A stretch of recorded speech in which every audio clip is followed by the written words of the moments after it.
চিরদিনই তুমি যে আমার সিনেমার নায়ক রাহুল গতকাল জলে ডুবে মারা গেছে। এই সিনেমার জনপ্রিয় যে গানটি পিয়ারে পিয়ারে কাঁদে এই মন হিয়ারে, সেই গানের যে শিল্পী জুবিন গার্গ, তিনিও জলে পড়ে মারা গেছে। কি অদ্ভুত মিল দেখেন, ছবির নায়ক এবং ছবির গায়ক দুজনেই জলে ডুবে মারা গেল। তো ওই সিনেমার জনপ্রিয় একটি গান যে পিয়ারে পিয়ারে, সেই গানটি আমি একটু বাঁশিতে বাজানোর চেষ্টা করছি। কেমন হয় কমেন্টে জানাবেন।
তো আমি প্রতিবারই বলি, আমি প্রফেশনাল কোনো শিল্পী নই, বাজাইতে বাজাইতে একটু শিখছি তাই আপনাদের শোনালাম।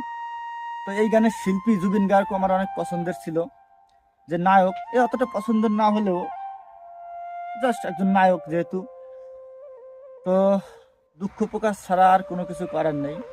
দুজনেই যেন ভগবানের শ্রীপাদ পদ্মে আশ্রয় পায়, ভগবান যেন তাদের পরপারে ভালো রাখে, এটাই চাইব।